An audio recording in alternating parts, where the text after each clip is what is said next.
Okay, we're in AP, and we just read Mending Wall and answered some multiple choice questions about it.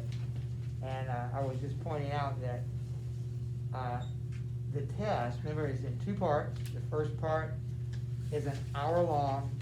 You have to finish it within an hour, and then I guess they take it from you. And then the next part is 2 hours long, and you have to write 3 essays, 2 of which are are based on a passage of literature. One will certainly be a poem, and the other will be prose of some kind, either a short story, novel, maybe it's a play. And you'll have to write essays. Then they give you an open-ended question. So you have 2 hours. But my point here is you would have to read 5 passages like this and answer 12 to 15 questions in an hour. So just time is of the essence, unfortunately. So let me give you the answers here, and we'll see how you did. Number 1, the answer is D as in dog. Number 2, B as in boy. Number 3, C. Number 4, E. Number 5, C. Number 6, A.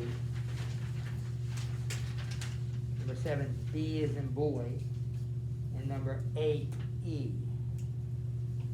How'd you do? Anybody got them all right? Anybody missed just one? All right, good. Well, remember, the goal is to do better than half, get better than half of them correct. So here you have to get at least 4, but normally you have to get about 7 or 8 to break even. And we can't afford, you can't afford to do less than that. You can make up, we're assuming we're going to make up some of our points with the essays. But that's not easy either. But I think you have more that you can control with the essay than you do here. Any you need the answer to or for or of? Well, what I would like to do is, it's a good poem, at least look at it in terms of if you were going to write about it. So as we've done the close reading exercises, now I don't know if you wrote on it. I would have just a given when you're reading these things on the test, underline, circle, whatever.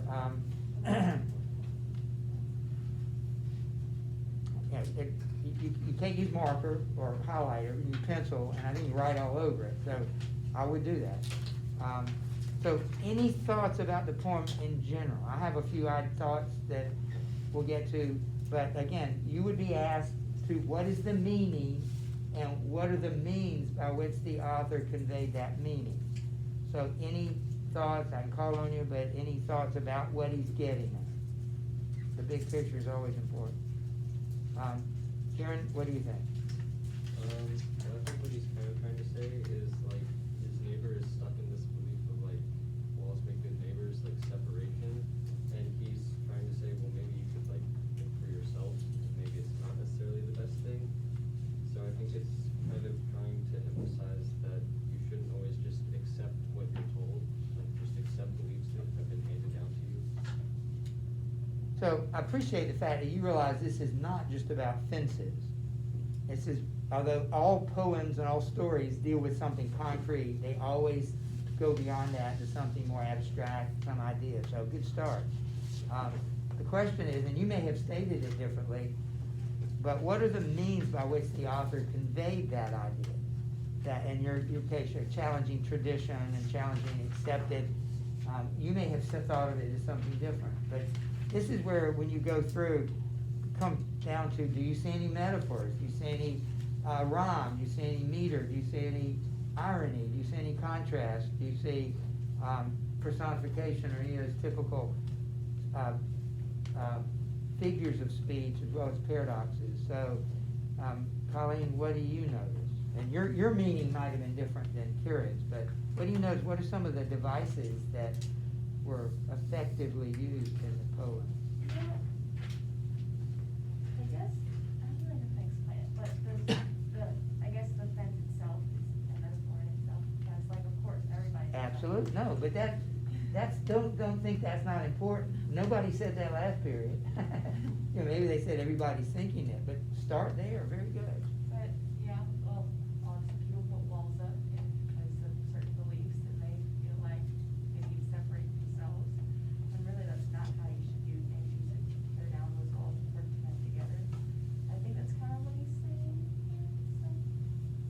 Yeah, and you know, you could go talking about walls, because there's sometimes, I'm really glad there's a wall between me and the cold weather, or I'm glad there's a wall between me and the wild animals.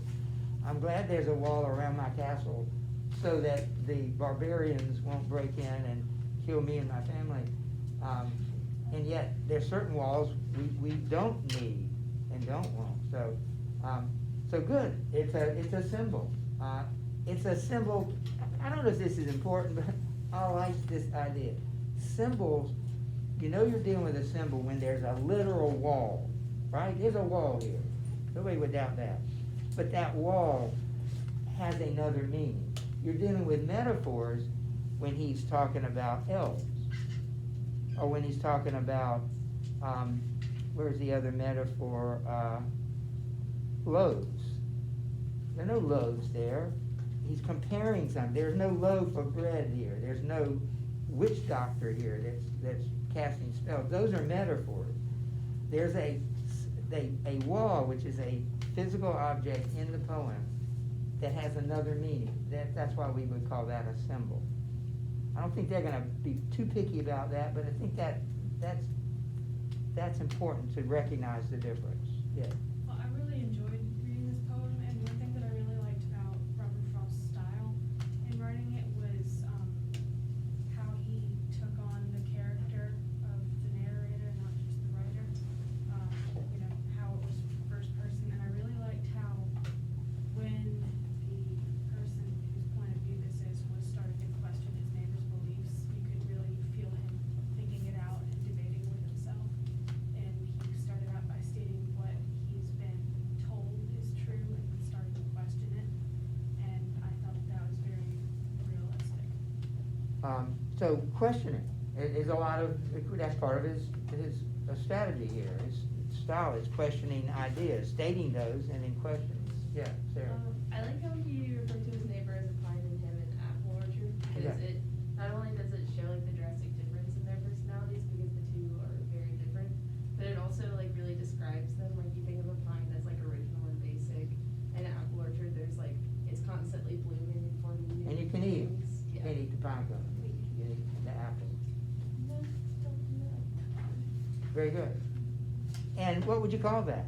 He says, my pine trees won't eat his apples, and his apples won't come over here. What device is that? He's comparing pine trees to something that eats apples. What eats apples? Well, humans do, but what else does? Animals. So at the very least, it's a metaphor. He's talking about pine trees as if they were animals, or you could say personification. Other devices. I was just noticing, there is no rhyme here. Did you notice that? And I was gonna call it free verse. Clay pointed out that most of the lines do have 10 syllables, and I looked down where it says, it's not always consistently, but he says, I lost it now, but I found some perfect iambic pentameter, so you might want to call this blank verse. Has no rhyme, but it does have I don't know how consistent, but it does have a iambic pentameter a lot. It doesn't have it in every case, but typically around 10 lines, so that could be significant. Any other devices? Yeah. Well, at one point he says spring is the mischief in me, and I might be reading this wrong, but like he refers to himself as a tree earlier on in spring. You think of like blooming and blossoming new ideas. So Exactly. Where is that? I wish I had a line number. It's Doesn't have one. under good fences make good neighbors. The first time? Yeah. I still don't see, but I remember that. I was just curious what it looked like. Not that I don't trust you, I know it's there, I just wanna see it. I took that to mean as, you know, it's going up. I like that perspective.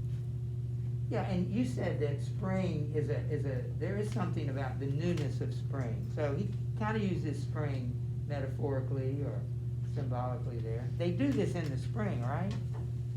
That's why they're out, that's when they're out there. Colleen? Well, to add on to Sarah's point, when I think of pine trees, I think of like the winter and cold, bitter, like sometimes winter is referred to as like a dying season, because everything dies and everything's reborn in the spring. So I think of the comparison of the apple. You can't eat apples in the winter, right? Right, is that what you're saying? Yeah. So you associate that with spring and summer. Yeah, I never thought of that. I never thought, you see what you can do, you know, with these ideas? Did you notice the humor here? No one mentioned that word. Did you see anything humorous? The spring is the mischief in me. It's like, I'm gonna get him, a neighbor, kind of play a joke on him. He says elves, so he's being kind of absurd, silly. Where else did he have humor? The whole idea about the apples and everything. I think that there's humor when he says, oh, just another kind of outdoor game, because he, knows that it's not really a game for his neighbor, but he doesn't think that the wall is necessary, so he's kind of like, oh, you have to set up the wall. Very good. It's kind of a game. And in a sense, there's some irony there because he states something far more than a game. That there's something at stake here that is quite serious, and that is, do you hold on to beliefs without examining them, and traditions without questioning them? I don't know, I just personally found this funny when I was reading through it. He put a pun in there. Yes. He said, into whom I would like to give offense. I appreciate you noticing that. Anybody else notice the pun? I like the fact that you did. Yeah, it's a pun, and puns are punny. So of course, there's a simile at the end, like an old stone savage. What about the last one I'll just mention, unless you have any others? He's used metaphor, symbol, simile, understatement, humor, puns, and finally at the end he uses repetition. So what particularly in this case, since I think it's repeated twice, well, it's repeated once, so it's twice. What is the effect of repetition in this case? I think it's, yeah. What was the effect of repetition? Yeah. I feel like it conveyed the idea of the fact that they do this year after year after year. Very good. What else? Yeah.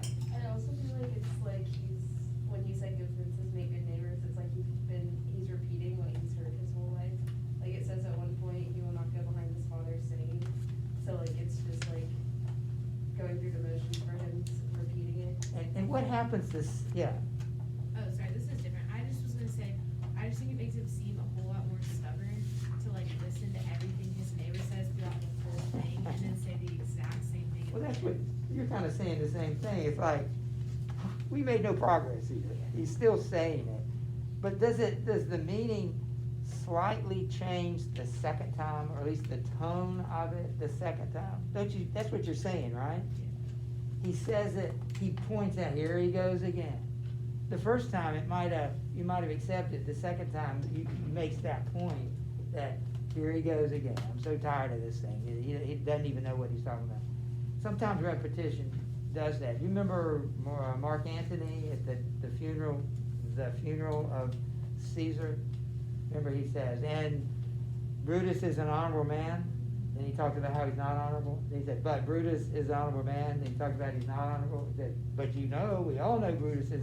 So what happens to the statement as he continues to repeat it? What happens to that statement? But Brutus is an honorable. What meaning is conveyed by that statement? That Brutus was honorable. That he what? That Brutus was honorable. Because Well, like, that's- he says he is, and then he says he isn't. So toward the end, when he says it about the fifth time, he actually means the exact opposite. That Brutus, no honorable man would have killed Julius Caesar. But we know Brutus is an honorable man, at least he says so, at least his reputation is. So just notice that about repetition. You could, by the way, that poem, and I kind of messed it up last period, but Robert Frost's poem, Stopping by Woods on a Snowy Evening, do you know that one? It used to be considered America's most popular poem because I learned it, so maybe people my age, but I'm gonna see if I can get this real quick. It says, whose woods these are, I think I know. His house is in the village, though.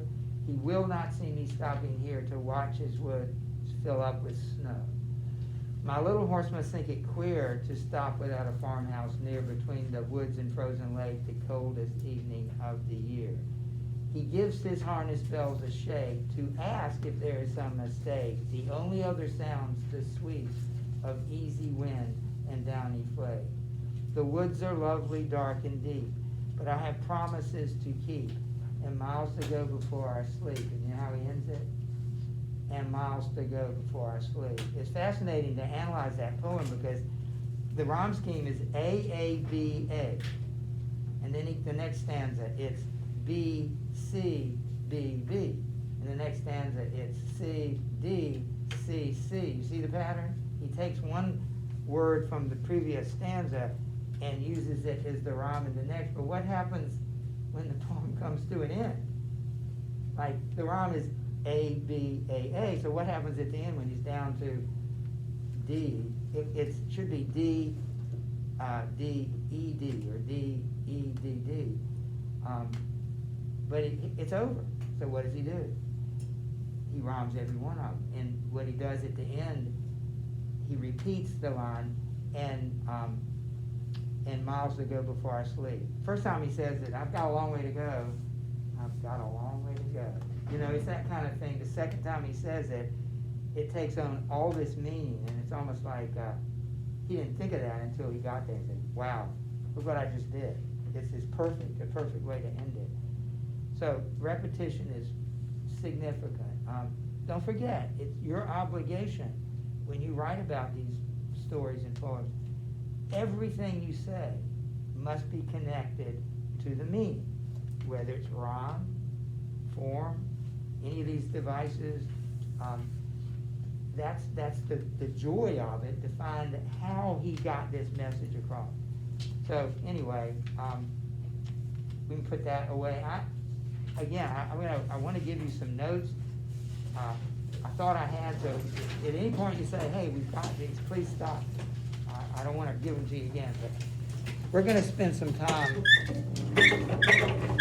looking at two American poets, partially to fulfill the humanities portion of this class, which is we're studying American poetry.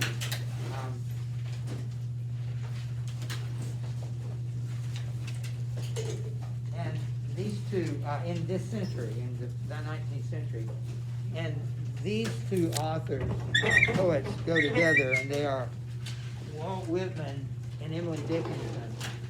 Do you know anything about either of them? Leaves of Grass. How did you know that? Have I said it before? Miss K had a fun, but last year we did like authors and poets, we have to research them, so. What did you learn? Did either one of you do Whitman? Yeah, I did, I know that was his most famous work. Right. And, he wrote it in a certain time period, I can't remember. Certain what? Like a certain time period, and there's a reason for it, I can't remember Okay. exactly what it was. Do any of the rest of you remember what poet you did? Yes. What you did? What'd you do? Cool. I've studied some of him. Whittier. You see the one who wrote Whittier? I should know Whittier. I mean, I know him. I'm trying to remember a particular poem. What's the frost is on the pumpkin? The frost is on the pumpkin. The corn is in the shock. It's just kind of a vernacular type poem, you know, where it kind of imitates this. Anybody else remember any of the poets? Why am I learning this in January? You've had this background with the poetry that I didn't know that you had. Anyway, anybody else remember your poet? I did Walt Whitman when I was in college. I had to do a thing, and I picked Walt Whitman. I don't know why, but anyway, did anybody know anything about Walt Whitman? Well, you're about to. So,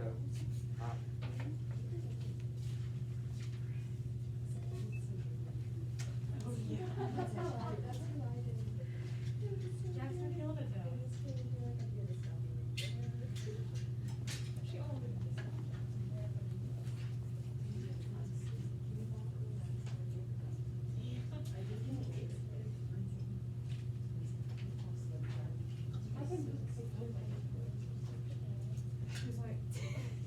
well, you really couldn't get two people that were more unlike each other. I doubt if they ever met each other. Emily Dickinson lived at the time of Walt Whitman. I don't remember exactly. I will look at the dates here. He's older, but they had seemingly nothing in common. Their backgrounds are totally different. Their personas are completely different. And yet, they're here they are. I can find the same slide that I created because they are associated because of the time period. Let me tell you another reason they're associated. They both basically used the free verse form. Not exclusively. I mean, they also branched down into some other things. So they both were kind of popular for free verse. They both are attributed the kind of the molding of 20th century poetry. Even though they lived in the 19th century, their influence carried over into, and I don't know if I told you this, so please stop me, but I love this story.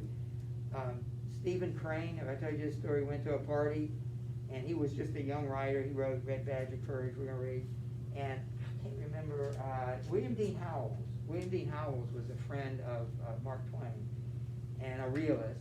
And so William Dean Howells had called the party, and Stephen Crane was one of the least important people there. There were a lot of poets and writers there. And so I think it was William Dean Howells, pulled out a volume of a book. Now we're talking about 1890s.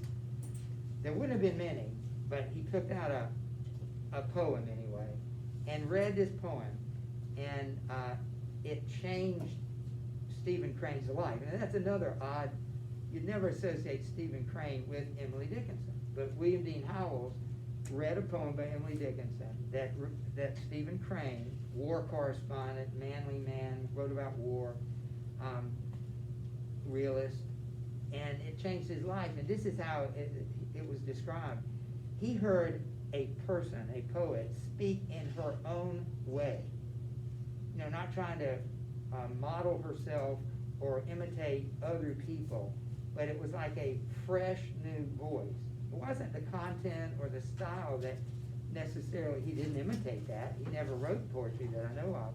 But just hearing somebody speaking in their own voice that way, fresh new voice, changed him. And so Emily Dickinson has been affecting, at least in the 20th century, and remember the guy who wrote Blue Suede, what is that, the shoes,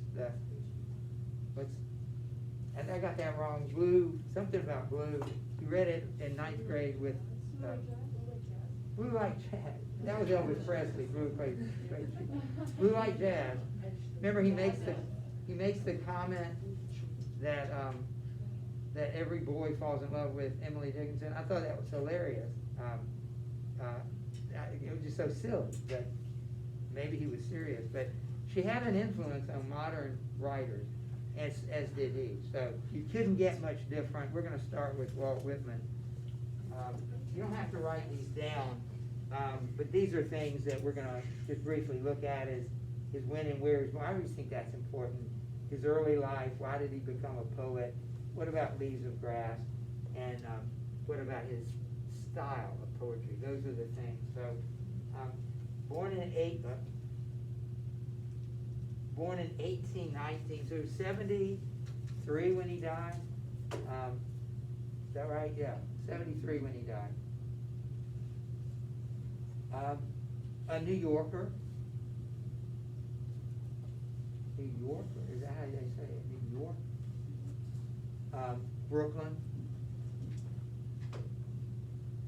Look at his childhood. You know, really at age 11, he kind of left the formal education world, worked kind of in and around newspapers, was really on his own as a teenager, your age.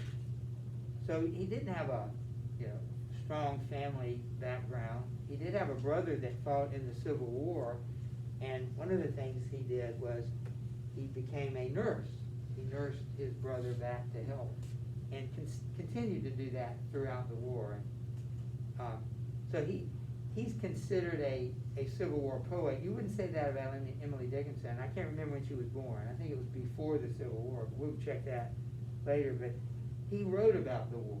He wrote poetry about Lincoln. He was fascinated with Abraham Lincoln. It's almost comical to think he would have liked romantic novels, because you don't associate him with novels at all, particularly, and particularly romantic novels like Sir Walter Scott. But he is a romantic, and kind of in his own way.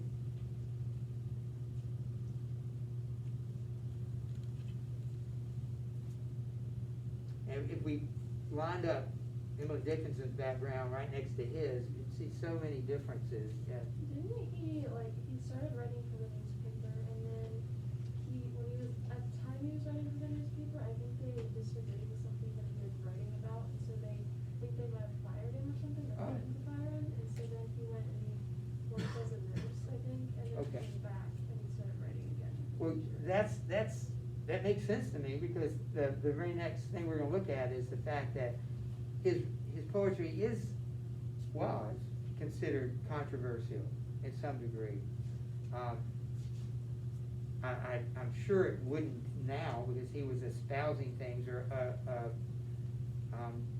addressing things that are now so open and so visible in our society. Then they're not even, certainly not as a whole, the society doesn't consider them wrong or controversial. Because society's trying to shove down ideas, make things look right and normal, whether they are or not. But he was at least a serious writer, and treated these subjects seriously. I'm beating around the bush here, so let me just get to the next slide.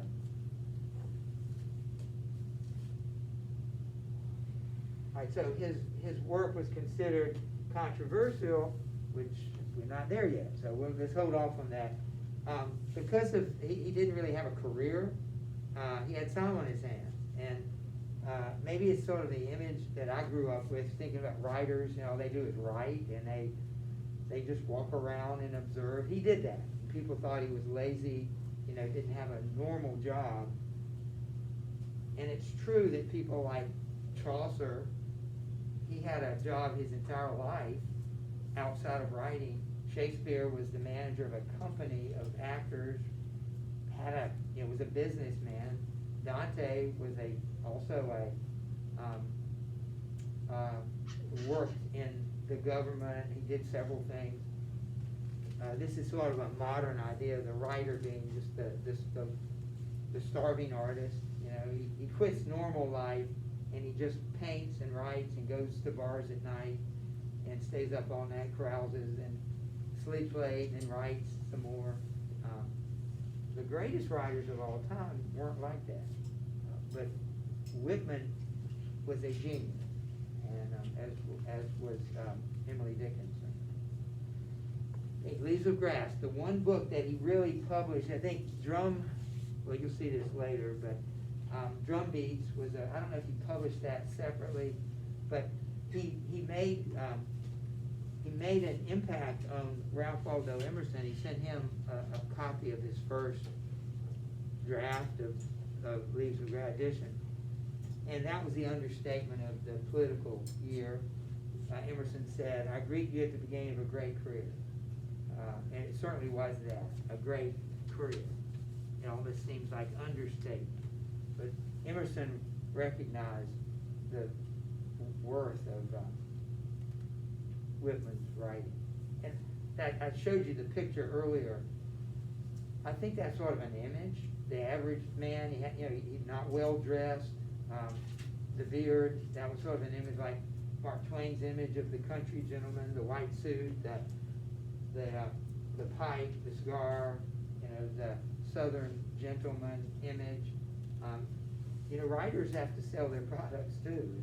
So they're good. The best ones are probably are good marketers. So this is the image Thoreau.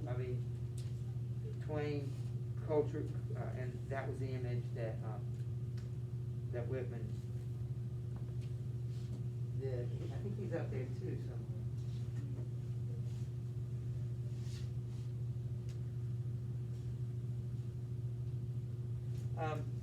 So it's controversial, probably because of the sexuality. It's certainly subtle and not overt in any way, but particularly homosexuality. Some people believe that maybe he was homosexual but never acted on it. That's the way I read it. That's how they would describe it. And if you read, the interesting thing about his poetry, we only read these short poems, but most of his poems are not short. They're long. And Song of Myself, I ran off a few pages one year, and I said, it'd take forever to do this, and where do you stop? I hate doing fragments of literature, but I remember something in there was sort of, he talked about men a lot, and about relationships with men. Unfortunately, we find sexuality in everything today, and there certainly can be, and always will be, men relating to other men in a perfectly normal way. So you'll have to, if you ever read him, you'll have to draw your own conclusions about that. I like this idea. He wanted to write an epic poem. Now, epic poems are always narrative, and he never wrote a narrative poem that I know of, but it has epic qualities. He uses catalogs and repetitions and larger-than-life, vast settings, just not narrating exploits of heroes, except for Lincoln, I guess. He was kind of an epic leader. 7 editions of Leaves of Grass, and he did try his hand at a temperance novel. Do you know what temperance means? What that referred to? It was popular in the late 1900s, and it referred to. It was led by women, wives, and it was about getting rid of alcohol, essentially. And I don't know the whole story, but it must have been a real problem for women, particularly, and maybe they were the victims of their husbands' drunkenness. And it was such a problem that this whole movement came up called the temperance movement, and it eventually culminated in prohibition, in the 20s, which everybody says failed, except there were actually a lot of great benefits of prohibition. It's just probably unconstitutional, and that's not good, but it probably had some cultural blessings that accrued from it. But that's what temperance means. He wrote a temperance novel. And so if you ever see the drum beats, I don't know if that was a different collection that he eventually incorporated into Leaves of Grass. So if I hadn't said it earlier, plan to do Huck Finn tomorrow or Monday, and we'll just see when you come in Monday what happens. But I think none of us would mind having a day off tomorrow, but I also wouldn't mind talking to you about Huck Finn either. So be prepared to do that. Don't expect the other. And so good job, and